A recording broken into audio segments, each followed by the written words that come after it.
Olá! Nessa aula vamos falar sobre o sistema urinário. Falaremos como funciona o sistema urinário, sua função e quais órgãos compõem esse sistema. Mas afinal, o que é e para que serve o sistema urinário? Quais órgãos fazem parte desse sistema? O sistema urinário ou aparelho urinário é o sistema responsável por produzir, armazenar temporariamente e eliminar a urina, um composto que garante a eliminação de substâncias que estão em excesso no organismo e resíduos oriundos do metabolismo. A seguir, falaremos mais sobre esse importante sistema, que é essencial para garantir a manutenção do equilíbrio interno do nosso corpo. Mas o que é a urina que tanto falamos? A urina é um líquido produzido pelos rins e excretado pelo corpo através do sistema urinário. Ela contém resíduos metabólicos como ureia, creatinina e ácido úrico, além de água e eletrólitos. A urina é essencial para eliminar toxinas e manter o equilíbrio hídrico e eletrolítico do organismo. O aparelho urinário é constituído de 2 rins, 2 ureteres, uma bexiga e uma uretra. Abordaremos em cada órgão os seguintes tópicos: função, descrição histológica, descrição da vascularização, descrição anatômica macroscópica e microscópica. O processo se inicia nos rins. Os rins são órgãos vitais que desempenham diversas funções essenciais para o corpo, incluindo filtração do sangue, remoção de resíduos metabólicos, toxinas e excessos de água do sangue, formando a urina. Regulação da pressão arterial, controlam a pressão arterial através da produção de hormônios e do ajuste do volume de água no corpo. Equilíbrio eletrolítico, mantém o equilíbrio de eletrólitos importantes como sódio, potássio, cálcio e fósforo no sangue.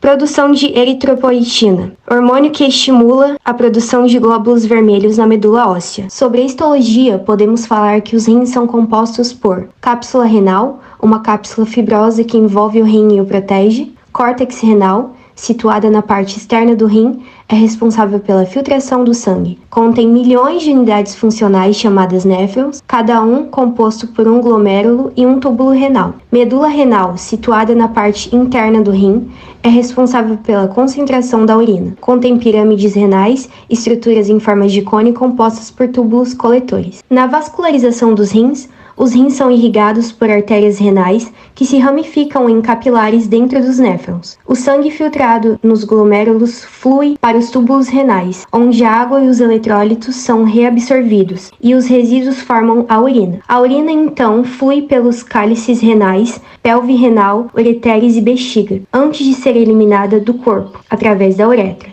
O hilo renal, uma depressão no rim por onde entram e saem os vasos sanguíneos, linfáticos e nervos. Na anatomia microscópica, vamos falar da unidade funcional do rim. O néfron. O néfron é a unidade funcional do rim, responsável pela filtração do sangue e produção da urina. Cada rim possui cerca de 1 milhão de néfrons. O néfron é composto por 2 partes principais. Corpúsculo renal, localizado no córtex renal. O corpúsculo renal é formado pelo glomérulo e pela cápsula de Bowman. O glomérulo é um tufo de capilares sanguíneos envolvido pela cápsula de Bowman, uma cápsula epitelial dupla. No glomérulo ocorre a filtração do sangue, formando o filtrado glomerular. Túbulo renal. O túbulo renal é um longo tubo que se estende no corpúsculo renal até a papila renal, na medula renal. O túbulo renal é dividido em várias partes: túbulo contorcido proximal, alça de Henle, túbulo contorcido distal e ducto coletor, cada um com funções específicas. No túbulo renal, o filtrado glomerular é modificado reabsorvendo água, sais minerais e outras moléculas e formando a urina final. E cada néfron é composto por túbulo proximal, a primeira seção do túbulo renal, onde a maioria da água e dos eletrólitos são reabsorvidos, alça de Henle, uma estrutura em forma de U que desce para a medula renal e depois volta para o córtex renal, concentrando a urina. Túbulo distal,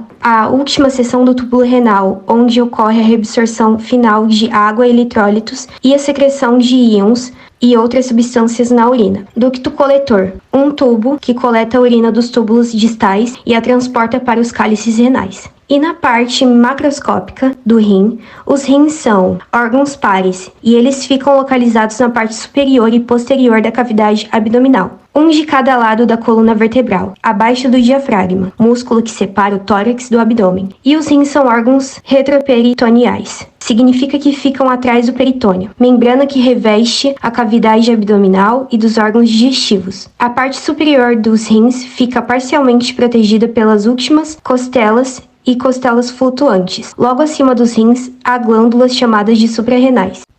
Curiosidade. Para finalizar a parte dos rins, vamos abordar as diferenças entre as espécies. Essas diferenças são destacadas pelo número de néfrons e pelo formato entre as espécies. Algumas delas possuem rim unilobular ou rim multilobular. Unilobulares em cães, gatos, equinos e pequenos ruminantes. Multilobulares em suínos e grandes ruminantes. Existem cerca de 400 mil néfrons no rim de um cão, 500 mil no gato, 1 milhão no suíno, 4 milhões no bovino e até 2,7 milhões de néfrons no rim de um equino. Sobre seu formato. Os rins podem ter formato de feijão em suínos, caprinos, ovinos, carnívoros e no rim esquerdo de equinos. Formato de coração no rim direito de equinos ou serem alongados em bovinos. O segundo órgão do sistema urinário é o uréter. O uréter é um tubo muscular posicionado caudalmente no espaço retroperitoneal, na extensão da parede corporal dorsal. Ele pode ser dividido em uma parte abdominal e uma parte pélvica. Função dos uréteres. Os uréteres são estruturas tubulares musculares que transportam a urina dos rins até a bexiga urinária. Eles são responsáveis por levar a urina para o armazenamento e posterior excreção. Na histologia, o uréter é composto por 3 camadas. Camada mucosa, a camada interna do uréter, revestida por epitélio urotelial. Esse epitélio é responsável pela produção de muco, que ajuda a proteger o uréter contra infecções. Camada muscular, a camada média do uréter,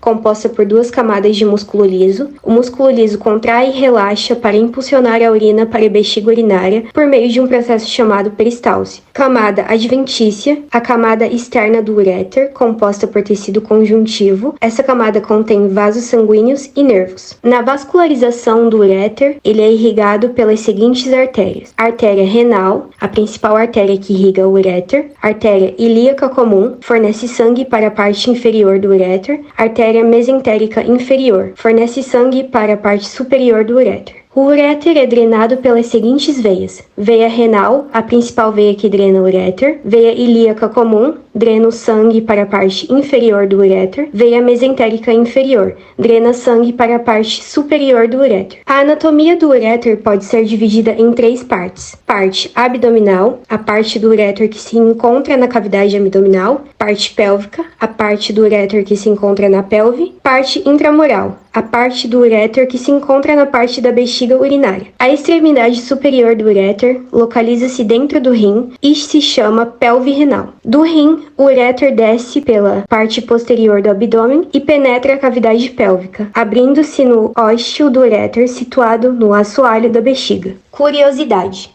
Uma curiosidade interessante sobre os ureteres é que, embora todos os ureteres tenham uma estrutura básica semelhante à proporção relativa de cada camada, epitélio, músculo liso, tecido conjuntivo, pode variar entre espécies. Por exemplo, em animais que retêm água com eficiência, como os camundongos do deserto, os ureteres podem ter um epitélio mais espesso para minimizar a perda de água. Em algumas espécies, como aves e répteis, os ureteres podem ser adaptados para armazenar urina temporariamente antes de ser liberada na cloaca para a excreção. Esse tipo de armazenamento pode ajudar os animais a conservar água em ambientes áridos. Chegamos no terceiro órgão, que é a bexiga. Tem como função receber a urina formada pelos rins, armazena por algum tempo e a conduz ao exterior à medida que aumenta a quantidade de urina dentro dela, o que faz com que se eleve a pressão endovesical, desencadeia o reflexo de micção. A bexiga também é composta por 3 túnicas, que são as seguintes: túnica mucosa, epitélio estratificado de transição, polimorfo, lâmina própria de tecido conjuntivo denso, túnica muscular, constituída por uma camada longitudinal, interna e circular externa, responsável pela concentração e expansão da bexiga. Túnica adventícia, envolve externamente a bexiga, sendo composta por tecido conjuntivo fibroelástico. Na parte superior, a bexiga é revestida por uma membrana serosa, peritônio. Sua vascularização ocorre da seguinte forma: a vesícula urinária recebe sua principal irrigação sanguínea a partir das artérias vesicais caudais, as quais são ramos da artéria vaginal ou prostática. A vascularização é complementada cranialmente pelas artérias umbilicais reduzidas. Anatomicamente, sua estrutura microscópica compreende várias camadas. Mucosa, revestimento interno da bexiga composto por células de transição estratificadas e glândulas mucosas. Submucosa, camada de suporte que contém vasos sanguíneos, nervos e tecidos conjuntivo. Músculo detrusor, principal camada muscular da bexiga formada por fibras musculares e lisas que se contrai durante a micção. Serosa, camada externa composta por tecido conjuntivo e células mesoteliais, que protege e lubrifica a superfície externa da bexiga. Sua anatomia pode ser descrita da seguinte forma: localização e forma. A bexiga urinária está localizada na cavidade pélvica e possui formato e uma bolsa elástica. Divisão da bexiga. A bexiga é dividida em duas partes: o corpo, que é a região onde a urina é armazenada, e o colo, que é a extensão afunilada do corpo que se conecta à uretra. Bom, chegamos no último órgão do sistema urinário, que é a uretra. Sua principal função é conduzir a urina do interior da bexiga para fora do corpo. Ela termina no pênis ou na vulva. A estrutura histológica da uretra varia entre machos e fêmeas, mas em geral ela é composta por 3 camadas principais: mucosa, camada mais interna, revestida por epitélio de transição, que pode se esticar para acomodar o fluxo da urina. Contém células que produzem muco, que lubrifica a uretra e protege contra infecções. Submucosa, camada de tecido conjuntivo frouxo, contém vasos sanguíneos, linfáticos e nervos. Pode conter glândulas como as glândulas de Littré na uretra masculina que produzem muco. Camada muscular, camada composta por 2 camadas de tecido liso, camada interna longitudinal e camada externa circular. Contração e relaxamento dos músculos controlam o fluxo da urina. Diferenças sexuais. A uretra masculina é mais longa e complexa. Percorre todo o comprimento do pênis. Contém uretra prostática, que envolve a próstata.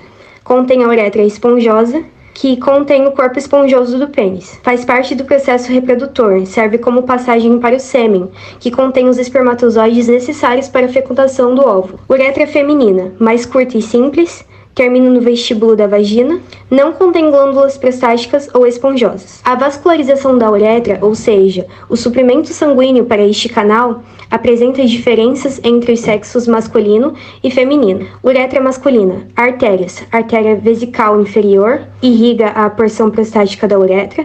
Artéria retal média, irriga a porção membranosa da uretra. Artéria pudenda interna, irriga a porção esponjosa da uretra. Veias. Drenam para o plexo venoso prostático, que por sua vez drena para a veia ilíaca interna. Uretra feminina. Artérias. Artéria pudenda interna, irriga a maior parte da uretra feminina. E artéria vaginal, irriga a parte inferior da uretra feminina. Veias. Drenam as veias pudendas internas e vaginais, por sua vez drenam para a veia ilíaca interna.